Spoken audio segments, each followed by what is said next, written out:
ఇప్పుడు మనం దీనికి బ్యాటరీని కలపాలి.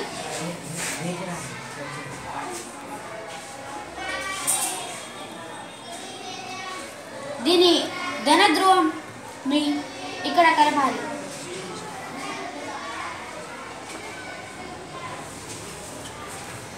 ఇప్పుడు ఈ ఇనుప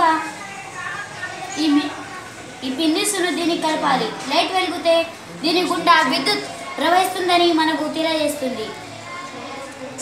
చూడండి, ఇది స్విచ్ లాగా పనిచేస్తుంది. దీని గుండా విద్యుత్ ప్రవహిస్తున్నది. ఇప్పుడు మనం దీనికి బదులు ఒక చాక్ పీస్ను తీసుకుందాం. చూడండి, చాక్ పీస్ను ఈ ధ్రువాన్ని కలుపుదాం.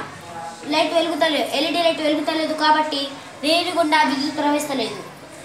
దీనికి బదులు ఒక పెన్సిల్ తీసుకోవాలి. దీనిని ఈ ధ్రువం నుంచి ఆ ధ్రువంకు కలపాలి. చూడండి, ఇది వెలుగుతలేదు. దీని అర్థం ఏమిటంటే దీని గుండా విద్యుత్ ప్రవహిస్తలేదు. ఇప్పుడు దీనికి బదులు మనం ఇనుప స్కేల్ను వాడదాం.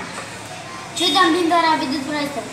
చూడండి, దీని ద్వారా విద్యుత్ ప్రవహిస్తుంది, అంటే ఇది విద్యుత్ వాహకం. ఇప్పుడు మనం ఒక రబ్బర్ తీసుకుందాం. చూడండి, ఇది వెలుగుతుందా లేదా చూద్దాం. ఇది వెలగలేదు కాబట్టి ఇది విద్యుత్ వాహకం కాదు. ఇప్పుడు ఒక పెన్సిల్ స్నోని తీసుకోవాలి. దానిని ఈ విధంగా చేయాలి. దీని గుండా విద్యుత్ ప్రవహిస్తున్నది కాబట్టి లైట్ వెలుగుతున్నది.